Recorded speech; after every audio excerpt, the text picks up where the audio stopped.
Ya, boleh kita berikan tepuk tangan. Inilah dia favorit dari buku Rampai Gurupati Sembiring Pelawi. Dan kami persilakan kepada Bapak Ibu diri untuk mengambil posisi berfoto bersama.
Ingin membeli kira-kira ya dari toko replika Gurupati Timpus, boleh mengangkatkan tangan, atau yang membeli buku, membeli USD Pass.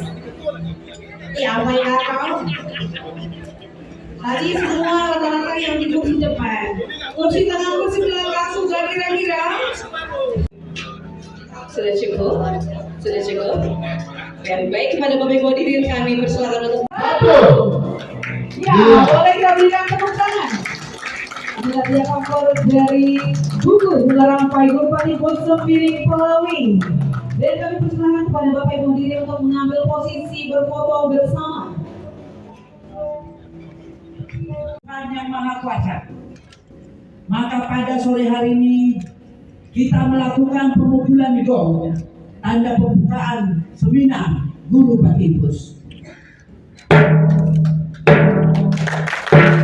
Ya, pertama-tama kita meluncurkan buku ini bertujuan untuk menaikkan tingkat persentase pengenalan Gurupati Timpus ke masyarakat umum. Dan harapan kita melalui buku ini bukan hanya masyarakat Medan saja yang bisa mengenal Gurupati Timpus Sembiring Pelawi, namun kalau bisa Nusantara Indonesia. Karena Gurupati Timpus Sembiring Pelawi ini merupakan suatu tokoh yang memang jarang bisa diikutkan oleh orang-orang yang lain, yang tidak semua orang bisa mengikuti dia. Bukan hanya karena dia seorang guru atau tabib yang dia bisa mengobati orang atau mencarikan solusi apa saja untuk masyarakat yang punya masalah, tetapi kelebihan dia yang tidak bisa kita ikutin adalah masalah persatuan dan tidak membeda-bedakan agama, kepercayaan, suku, ras, dan golongan yang sekarang itu menjadi permasalahan di negara kita, Republik Indonesia. Jadi saya harapkan dengan kita membangkitkan kembali sejarah tentang Gurupati Timpus sebagai pendiri Kota Medan, bukan hanya sejarah tentang pendirian Kota Medan, tetapi tentang masalah persatuan dan kesatuan kita. Dan itu harus kita ikutin mulai dari generasi muda sekarang sampai generasi yang akan datang. Tujuannya hanya itu, supaya ke depan bangsa Indonesia bisa jauh lebih baik daripada yang sebelumnya. Saya rasa dari saya itu saja. Terima kasih. Kemudian Pak, ini kan bukunya untuk edukasi anak-anak juga sekolah. Apakah nanti buku ini akan disumbangsikan kepada sekolah-sekolah untuk ada di perpustakaan setiap sekolahnya, Pak? Nah, itulah yang kita harapkan supaya masyarakat Medan, terutama anak-anak sekolah, mulai dari strata SD, SMP, dan SMA, paham tentang Gurupati Timpus inilah yang mendirikan Kota Medan yang berproses kemudian menjadi Medan.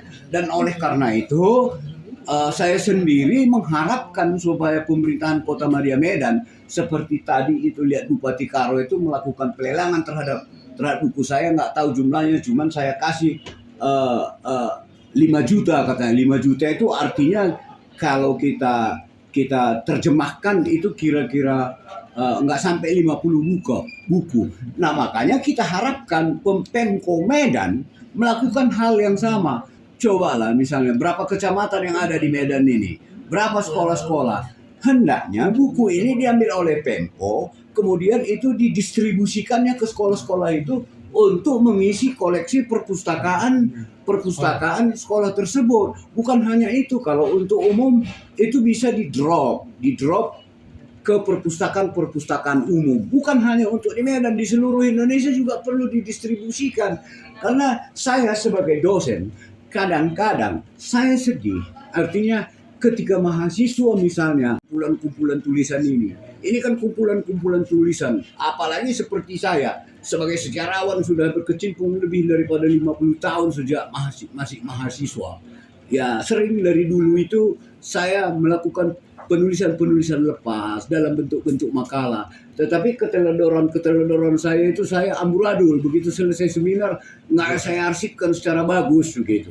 Tetapi masih ada yang dapat. Tadi Pak Wara Sidohaji sudah menyinggung bahwa Pak Wara menyatakan tadi ada temuan ada 20% masyarakat Kota Medan tidak tahu siapa pendiri kotanya. Jadi dengan kita sudah membuat buku ini akan terungkap bagaimana Guru Patimpus mendirikan Kota Medan yang asalnya dulu Kuta Madan berubah menjadi Kota Medan, di mana sekarang tadi juga disinggung di dalam tulisan Pak Wara di dalam buku itu ada satu kalimat yang cukup relevan dengan keadaan kita sekarang, pluralis, ya, keberagaman. Jadi kenapa itu bisa ada keberagaman di Kota Medan? Karena Medan itu berkembang karena adanya usaha perkebunan. Berkembangnya perkebunan sehingga menghadirkan sebuah transaksi bisnis dan perdagangan yang luar biasa. Berkembangnya perkebunan itu membutuhkan suatu tenaga kerja sehingga datanglah rombongan komunitas masyarakat India, Tamil, datang komunitas Cina, datang komunitas terakhir buruh dari Jawa, yang namanya kuli kontrak. Dengan itu makanya tadi Pak Wara juga tadi menyinggung tadi di dalam acara kita, Medan ini juga bukan hanya sekedar kota, tetapi ada kota-kota yang banyak kampung-kampungnya. Ada Kampung Keling, ada tempat mayoritas kesawan orang Tionghoa di situ, ada Padang Bulan orang Karo di sana, ada Kota Matsum di situ, ada orang Padang, ya, orang Padang, orang Melayu, Aceh. Jadi betul-betul kota ini dibentuk dengan semangat Guru Patimpus yang orang yang betul-betul tadi Pak Dr. Bahrul mengatakan seorang nasionalis sejati. Di sana tergambar bahwa sejak didirikan Kota Medan itu ternyata tercipta menjadi kota yang bineka tunggal ika. Dan ini menjadi tantangan juga, menjadi permasalahan kita pada saat ini. Jadi oleh karena itu, buku ini kami harapkan wakaf kami sebagai penulis di dalam buku dan sebagai editor kepada masyarakat Kota Medan, kepada masyarakat Sumatera Utara, ada jejak sejarah yang akan bisa dibaca oleh warga Kota Medan nanti sehingga mereka akan tahu apa dan bagaimana kotanya. Perkembangan Kota Medan menjadi Kota Medan. Itu dia. Terus kemudian Pak, di dalam buku ini katanya banyak yang perlu direvisi, itu sebenarnya gimana Pak? Ya, buku ini memang hari ini kita membuat satu bedah buku yang dipandu tadi oleh Profesor Dr. Saad Afifuddin Sembiring tadi. Itu maksudnya adalah ini buku kan semuanya namanya Bunga Rampai. Jadi buku ini Bunga Rampai ini adalah kumpulan dari berbagai tulisan yang sudah ada selama ini kita kodifikasi. Kita himpun menjadi satu buku. Ada tulisan Pak Wara, ada tulisan Pak Bahrul, ada tulisan Pak Ahmad Reza Siregar. Itu semuanya ada tulisan saya, ya. Itu kita jadikan jadi satu buku yang namanya Bunga Rampai. Ini namanya dikodifikasi. Kita kodifikasi, kita cari, kita bukukan sehingga di sini banyak kelemahan-kelemahan. Kelemahannya maksud saya dari sekarang pun saya katakan misalnya banyak di sini riwayat karena tadi juga disinggung Guru Patimpus kawin di sana, kawin di sini. Tetapi di buku ini hanya menceritakan satu generasi dari istri keempat, silsilahnya. Sementara silsilah dari istri pertama, kedua, ketiga belum. Inilah yang kami katakan tadi, tolong ahli waris yang hadir di sini agar melengkapi silsilahnya sehingga nanti buku ini bisa disempurnakan. Buku ini akan menjawab segala sesuatu yang menjadi pertanyaan warga Kota Medan tentang siapa dan bagaimana jejak langkah perjalanan pengembaraan seorang guru Patimpus sehingga dia bisa mendirikan Kota Medan, berikut juga dengan keturunan-keturunannya. Karena nanti dengan itu kita akan lebih mengenal bagaimana guru Patimpus ini dalam sebuah kehidupannya dalam bermasyarakat, berbangsa dan bernegara. Dari berkaitan dengan pertanyaan Adinda itu tadi, ya, masalah direvisi. Nah, kalau dari aspek metode dan metodologi sejarah, ya penulisan sejarah itu sebenarnya tidak ada yang final. Jadi artinya apa? Kebenaran sejarah, accepted history, kebenaran sejarah itu masih bisa kita gugat. Bisa kita gugat apabila satu waktu kita menemukan fakta-fakta yang baru, ya, sehingga kita melakukan interpretasi ulang tentang apa yang sudah pernah kita laksanakan. Ini mungkin saudara-saudara udah paham ini. Seperti salah satu contoh saya ambil di dalam konteks sejarah kontemporer bangsa ini yang berkaitan dengan peristiwa G30 SPKI. Kan sampai sekarang itu belum final, masih diperdebatkan. Jadi semua itu bisa dielaborasi. Itu maka saya katakan accepted history ini bisa digugat sama dengan peristiwa hukum, kasus hukum.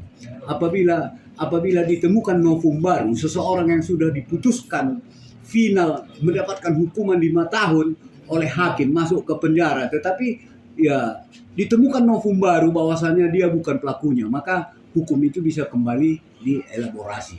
Di dalam konteks penulisan sejarah pun demikian rupa, dan oleh karena itu penulisan buku ini tadi itu kan diseminarkan juga, ya, diseminarkan. Harapan kita supaya audiens yang hadir ya bisa memberikan masukan-masukan tentang fakta-fakta yang baru berkaitan dengan guru Patimpus ini tadi, sehingga nanti buku yang sudah ditulis dan diedit oleh saudara Roy Farabi itu bisa direvisi balik sehingga akhirnya begitulah terus menerus, dan penulisan sejarah ini tidak pernah final.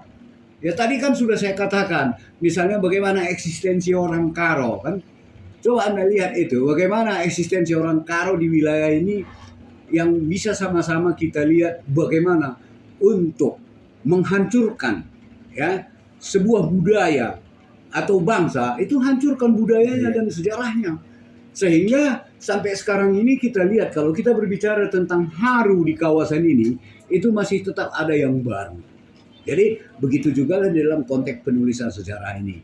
Oleh karena itu tidak salah saudara Roy Farabi mengatakan ini kan ada empat terah deh nih, 4 kali kawin guru Patimpus ini, 4 kali dia kawin.